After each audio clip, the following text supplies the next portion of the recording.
We continue Plutarch's Lives, translated by John Dryden, revised by Hugh Clough. We're in the third program of Sylla. About the time that Sylla was making ready to put off with his force from Italy,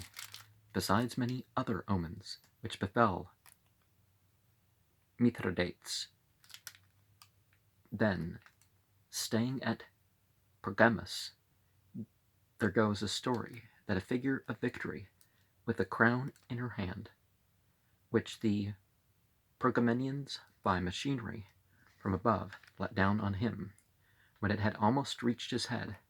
fell to pieces, and the crown, tumbling down into the midst of the theatre, there broke against the ground, occasioning a general alarm among the populace, and considerably disquieting Mithridates himself, although his affairs at that time were succeeding beyond expectation, for having wrested Asia from the Romans, not the same thing as the continent, and Bithynia and Cappadocia from the kings, he made Pergamus his royal seat, distributing among his friends riches, principalities, and kingdoms of his sons when residing in Pontus and Bosporus, held his ancient Rome as far as the deserts beyond the lake Maatis, without molestation, while Arioates, another, was reducing Thrace and Macedon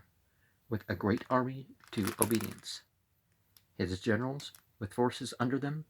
were establishing his supremacy in other quarters. Archelaus, in particular, with his fleet, held absolute mastery of the sea, and was bringing into subjection the Cyclades and all the other islands as far as Malea, and had taken Euboea itself, making Athens his headquarters.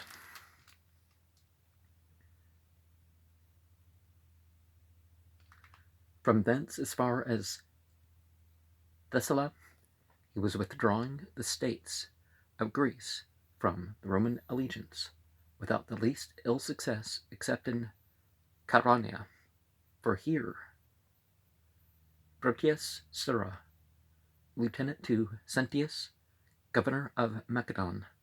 a man of singular valor and prudence, met him, and though they came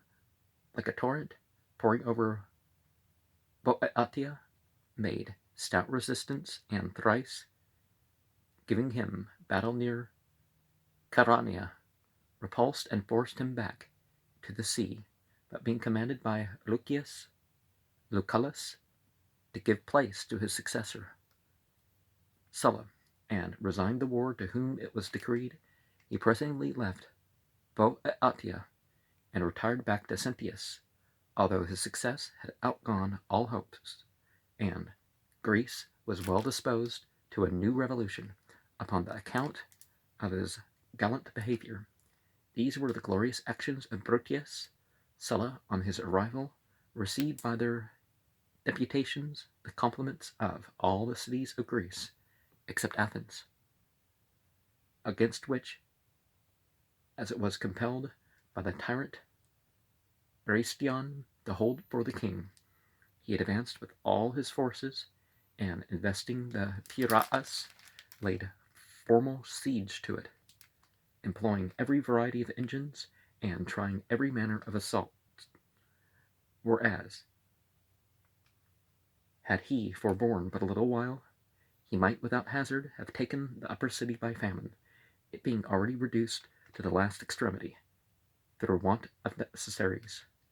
But eager to return to Rome, and fearing innovation there, at great risk, with continual fighting and a vast expense, he pushed on the war, beside other equipage, the very work about which the engines of battery was supplied with no less than 10,000 yoke of mules, employed daily in that service, and when timber grew scarce, for many of the works failed, some crushed to pieces by their own weight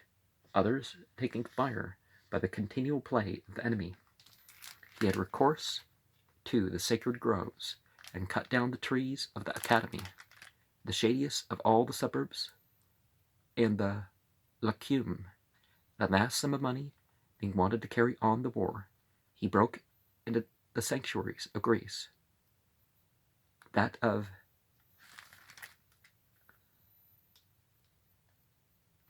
Epidaurus and that of Olympia,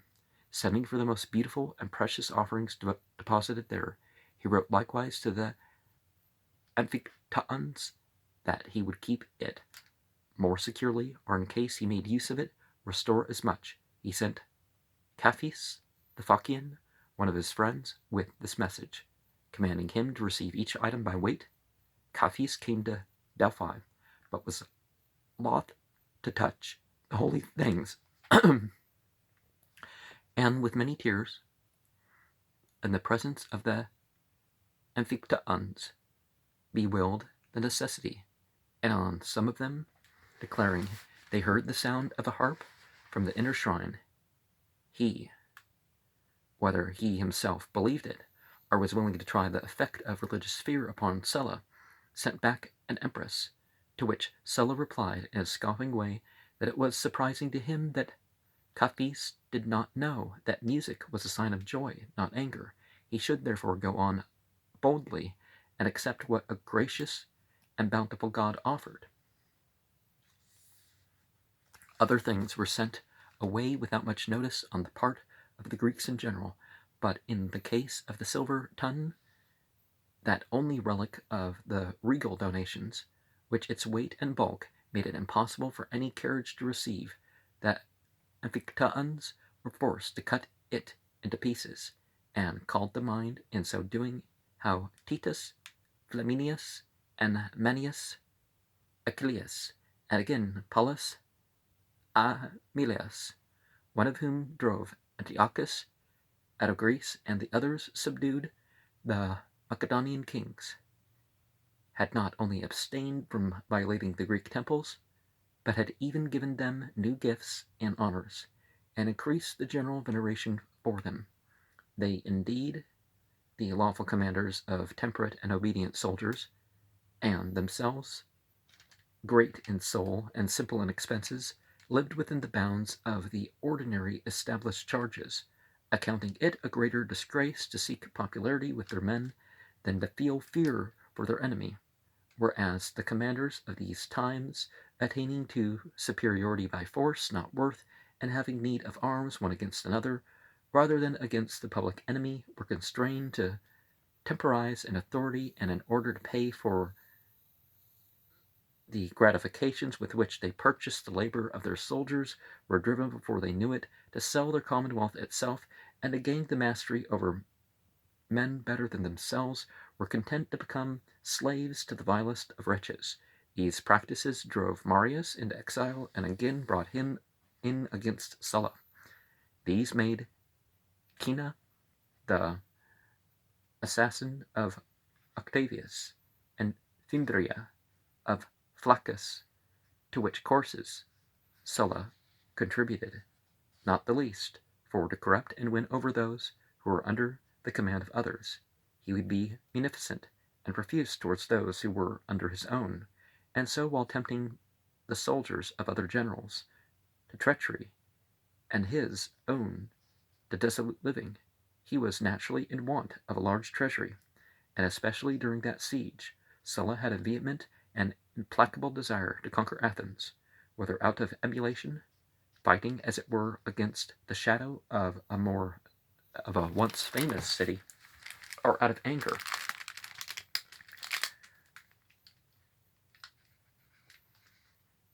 At the foul words and scurrilous jests with which the tyrant Aristion, showing himself daily with the unseemly gesticulations upon the walls, had provoked him and Metella. So, none of those are sufficient, obviously, but let's be real, most wars have nothing to do with being a just war. And well, when I'm recording this, hearing something, well, two sides of wrong. You know, it's like, oh, you have to stand with, no. You know, you break a treaty and, you know, make your neighbors feel threatened, basically. Hundreds of thousands of people died because of aid to that country. Maybe it's going to be millions by the time this comes out, you know.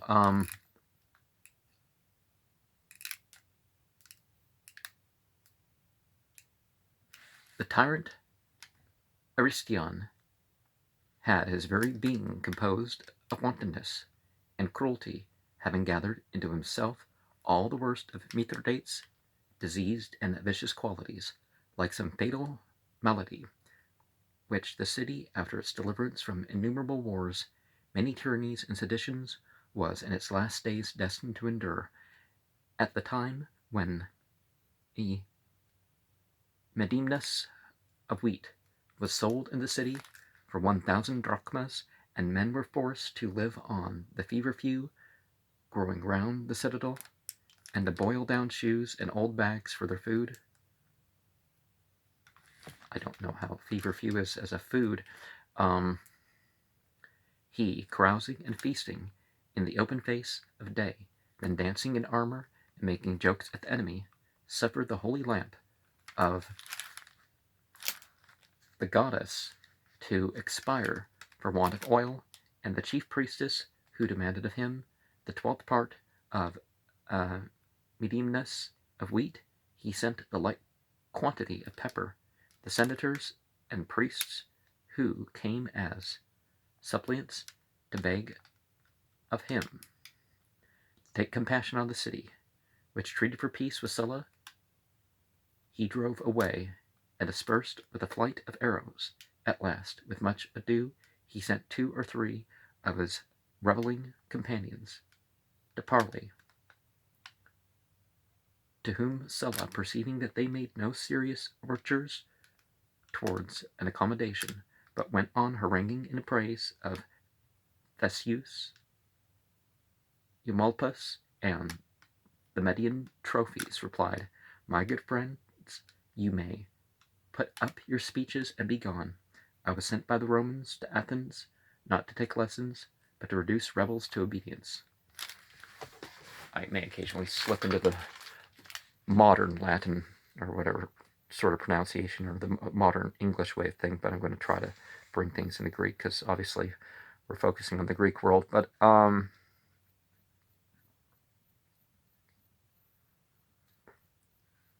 obviously, you know, the pepper. Well, I'm not sure to illustrate how this you know those little peppercorn things. So that's obviously a greater thing than the wheat. But there's a lot of myths about about lamps and sacred fires and stuff that have to be kept burning, and I don't know if they're more commonly attributed to male entities or female entities, or the transcendent God or whatever. In the meantime, news came to Sylla that some old men talking in the Ceramicus had been overheard to blame the tyrant for not securing the passages and approaches near Heptacalcum, the one point where the enemy might easily get over. Sylla neglected not the report, but going in the night, and discovering the place to be assailable, he set instantly to work. Sylla himself makes mention in his memoirs that Marcus Tius, the first man who scaled the wall, meeting with an adversary and striking him on the headpiece with a home stroke, broke his own sword, but notwithstanding did not give ground, but stood and held him fast. The city was certainly taken from that quarter, according to the tradition of the oldest of the Athenians,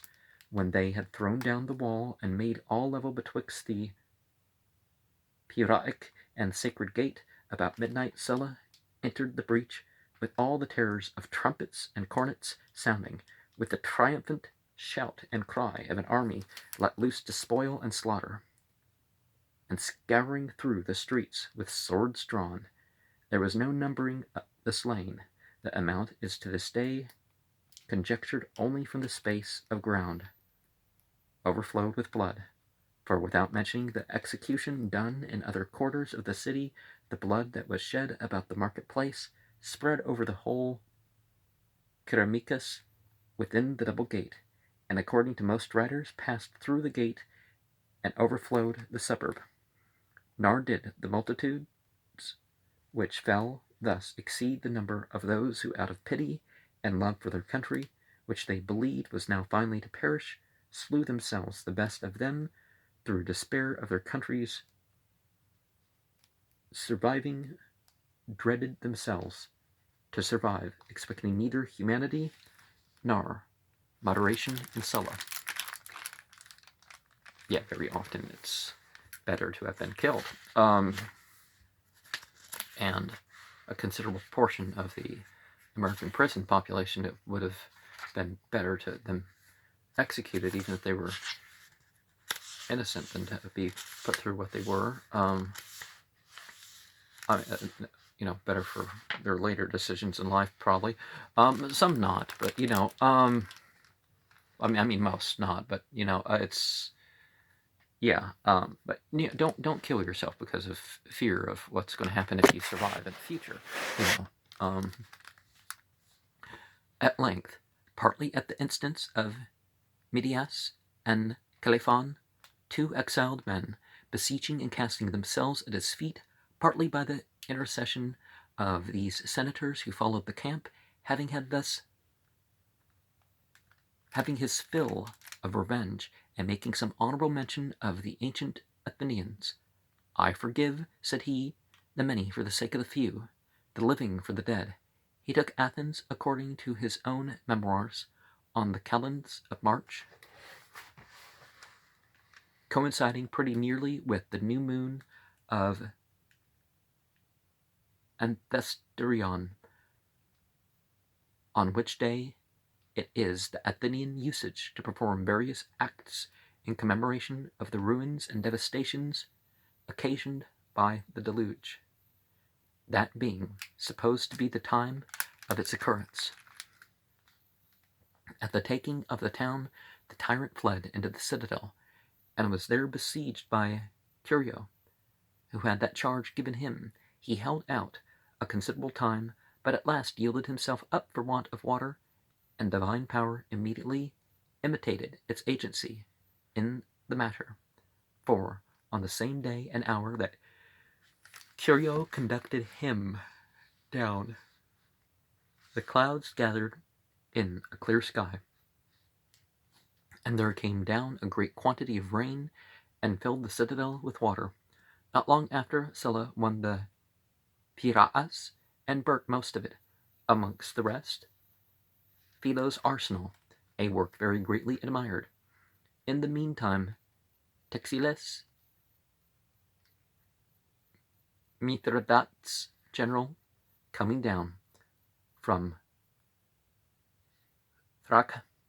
and Macedon with an army of 100,000 foot, 10,000 horse, and 90 chariots, armed with scythes at the wheels, would have joined Archelaus, who lay with a navy on the coast near Manakia, reluctant to quit the sea, and yet unwilling to engage the Romans in battle, but desiring to protract the war and cut off the enemy's supplies, which Sylla, perceiving much better than himself, passed with his forces into Boeotia, quitting a barren district which was inadequate to maintain an army, even in time of peace. He was thought by some to have taken false measures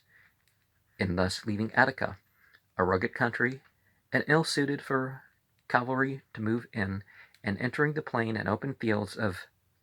Boeotia, knowing as he did the barbarian strength that consists most in horses and chariots, but as was said before, to avoid famine and scarcity, he was forced to run the risk of a battle. Moreover, he was in anxiety for Hortensius, a bold and active officer, whom on his way to Sylla, with forces from Thessaly, the barbarians awaited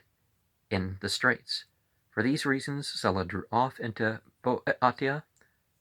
Hortensius, meantime, was conducted by Caphius, our countrymen, another way unknown to the barbarians, by Parnassus, just under Tithora, which was then not so large a town as it is now, but a mere fort surrounded by steep precipices, whither the Phocians also in old times, when flying from the invasion of Xerxes, carried themselves and their goods and were saved. Hortensius, encamping here, kept off the enemy by day, and at night, descending by difficult passages to Patronius, joined the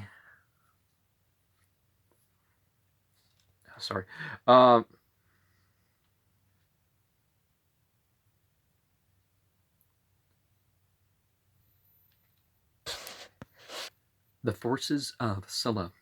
who came to meet him. Thus united, they posted themselves on a fertile hill in the middle of the plain of Elatea, shaded with trees and watered at the foot. It is called Philoboeotus, and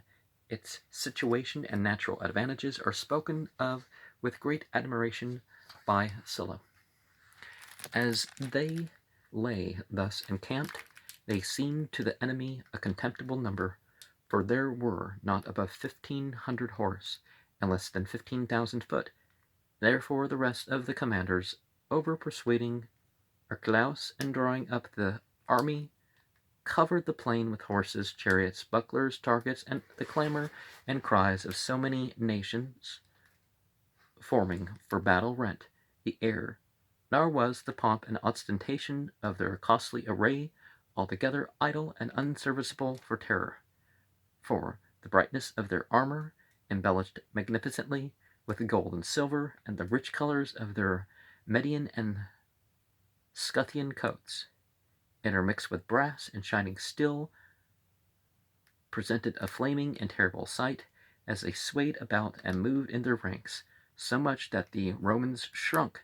within their trenches, and Sylla, unable by any arguments to remove their fear, and unwilling to force them to fight against their wills, was fain to sit down in quiet, ill-brooking, to become the subject of barbarian insolence and laughter. This, however, above all advantaged him, for the enemy, from contemning of him, fell into disorder amongst themselves, being already less thoroughly under command on account of the number of their leaders. Some few of them remained within the encampment, but others, the major part, lured out with hopes of prey and rapine, strayed about the country many days' journey from the camp, and are related to have destroyed the city of Panope, to have plundered Lebadea, and robbed the oracle without any orders from their commanders. Sylla, all this while, chafing and fretting to see the cities all around destroyed, suffered not the soldiery to remain idle, but leading them out, compelled them to divert the Cephissus from his ancient channel by casting up ditches, and giving respite to none, showed himself rigorous in punishing the remiss, that growing weary of labor, they might be induced by hardship to embrace danger, which fell out accordingly, for on the third day, being hard at work, as Sylla passed by, they begged and clamored to be led against the enemy. Sylla replied that this demand of war proceeded rather from a backwardness to labor than any forwardness to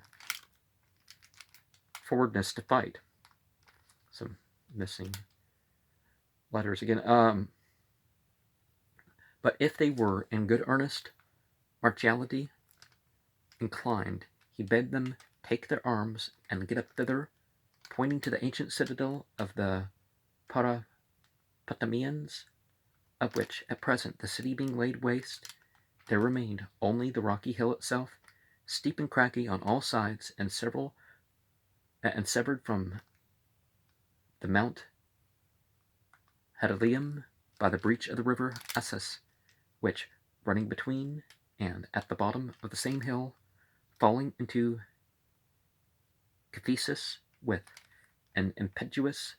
confluence, makes this eminence a strong position for soldiers to occupy.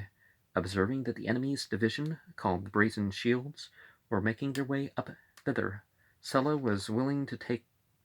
first possession, and by vigorous efforts of the soldiers succeeded. Archelaus, driven from hence, bent his forces upon Chaeronea.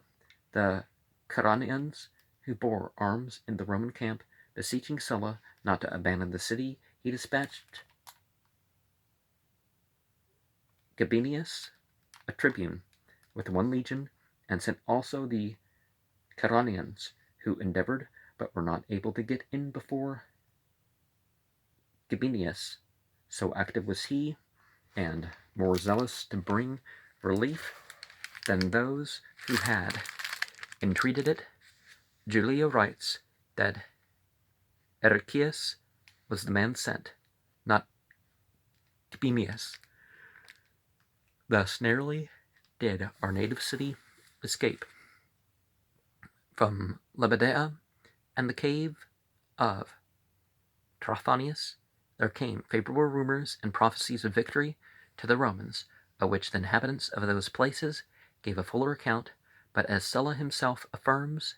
in the 10th book of his memoirs, Quintus Titius, a man of some repute among the Romans who were engaged in mercantile business in Greece, came to him after the battle won at Chaeronea, and declared that Trophonius had foretold another fight and victory on the place within a short time. After him a soldier by the name Salvenius brought an account from the entity of the future affairs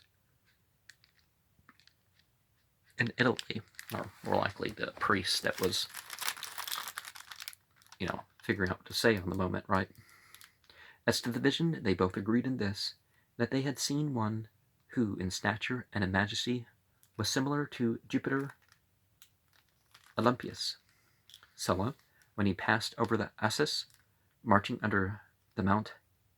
Hadalium, encamped close to Archelaus, who had entrenched himself strongly between the mountains Acontium and Hadalium, close to what are called the Asia. The place of his entrenchment is to this day named from him, Archelaus. Sylla, after 1 day's respite, having left Murena behind him with 1 legion and 2 cohorts to amuse the enemy with continual alarms, himself went and sacrificed on the banks of Cephisus, and the holy rites ended, held on towards Chaeronea to receive the forces there, and view Mount Thurium, where a party of the enemy had posted themselves. This is a craggy height running up in a conical form to a point called by us Orthopagus. At the foot of it is the river Morius and the temple of Apollo Thurius. The entity has its surname from Thuro, mother of Chiron, whom ancient records makes founder of Chaeronea. So many of these are obviously divinized heroes. Others assert that the cow which Apollo gave to Cadmus for a guide appeared there, and that the place took its name from the beast, Thor being the Phoenician word for cow. And, that alone would indicate, when I say,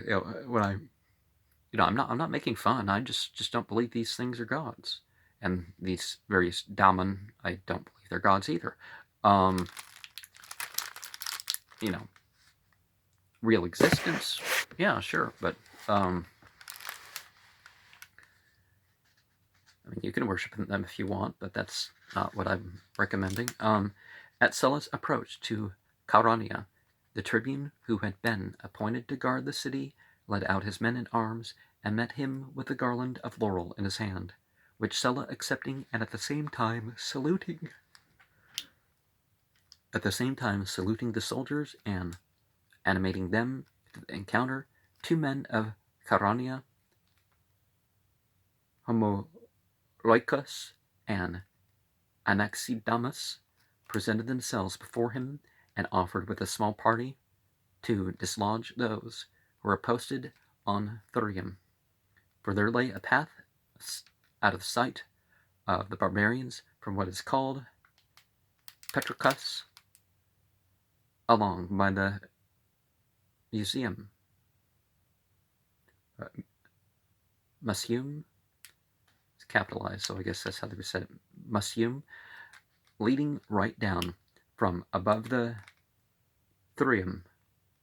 By this way, it was easy to fall upon them and either stone them from above or force them down into the plain. Sylla, assured of their faith, encouraged by Gabinus, bade them proceed with the enterprise, and meantime drew up the army, and disposing the cavalry on both wings, himself took command of the right, the left being committed to the direction of Murena. In the rear of all, Galba and Hortensius, his lieutenants, planted themselves on the upper grounds with the cohorts of reserve to watch the motions of the enemy, who, with numbers of horse and swift-footed, light-armed infantry, were noticed to have so formed their wing as to allow it readily to change about and alter its position, and thus gave reason for suspecting that they intended to carry it far out and so enclose the Romans. In the meanwhile, the Chaeroneians, who had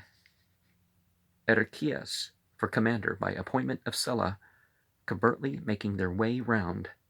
Thurium, and then discovering themselves, occasioned a great confusion and rout among the barbarians, and slaughter, for the most part, by their own hands, for they had kept not their place,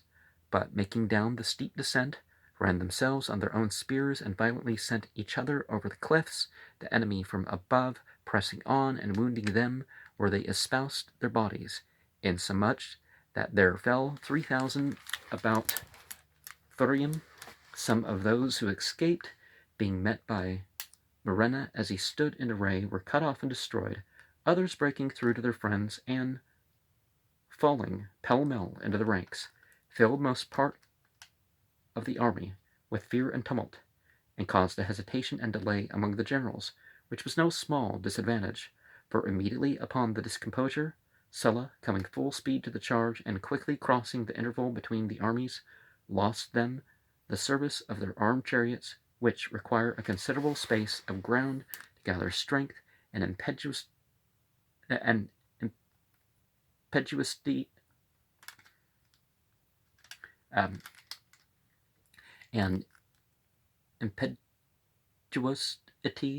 in their career, a short course being weak and ineffectual, like that of missiles without a full swing. Thus it fared with the barbarians at present, whose first chariots came feebly on, and made but a faint impression. The Romans, repulsing them with shouts and laughter, called out as they do at the races in the circus, for more to come. By this time the mass of both armies met. The barbarians on one side fixed their long pikes, and with their shields locked close together, strove so far as in them lay to preserve their line of battle entire. The Romans on the other side, having discharged their javelins, rushed on with their drawn swords, and struggled to put by the pikes, to get them the sooner, in the fury that possessed them at seeing in the front of the enemy 15,000 slaves, whom the royal commanders had set free by proclamation, and ranged amongst the men of arms. And a Roman centurion is reported to have said at this sight that he never knew the servants allowed to play the masters, unless at the Saturnalia. These men, by their deep and solid array, as well as by their daring courage, yielded but slowly to the legions, till at last, by slinging engines and darts, which the Romans poured in upon them behind, they were forced to give way and scatter. As Archelaus was extending the right wing to encompass the enemy, Hortensius, with his cohorts, came down in force, with intention to charge him in the flank. But Archelaus, wheeling about suddenly, with 2,000 horse, Hortensius outnumbered, and hard pressed, fell back towards the higher grounds, and found himself gradually getting separated from the main body, and likely to be surrounded by the enemy. When Sylla heard this, he came rapidly up to a succor from the right wing, which as yet had not engaged. But Archelaus, guessing the matter by the dust of his troops, turned to the right wing, from whence Sylla came, in hopes to surprise it without a commander. At the same instant, likewise, Textiles, with his brazen shields, assailed Marina, so that a cry coming from both places, and the hills repeating it around, Sylla stood in suspense,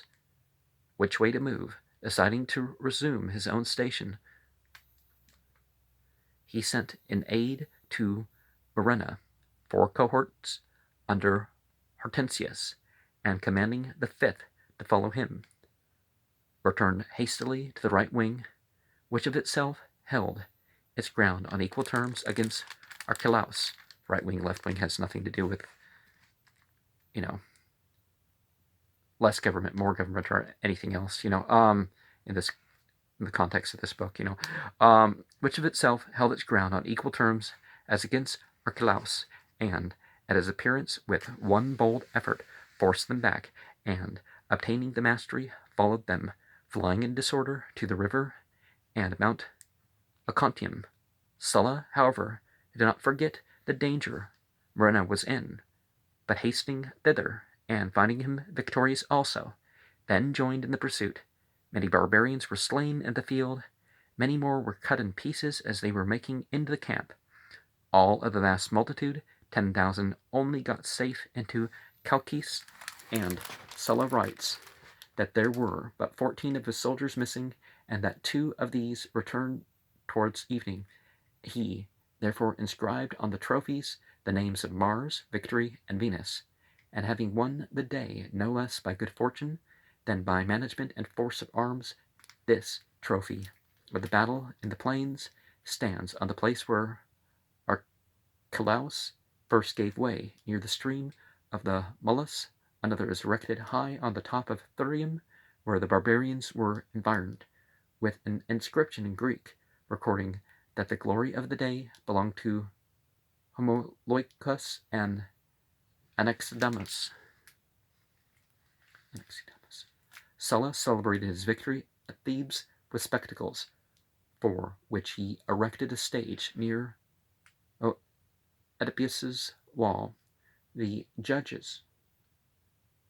of the performances were Greeks chosen out of other cities, his hostility to the Thebans being implacable, half of whose territory he took away and consecrated to Apollo and Jupiter, ordering that out of the revenue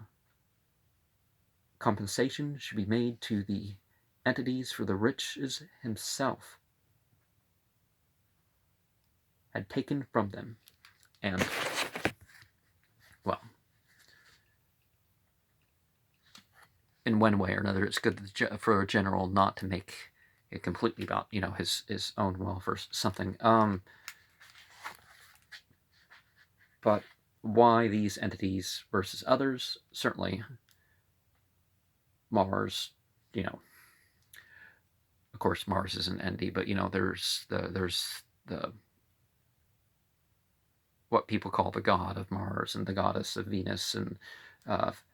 other things are personified as such.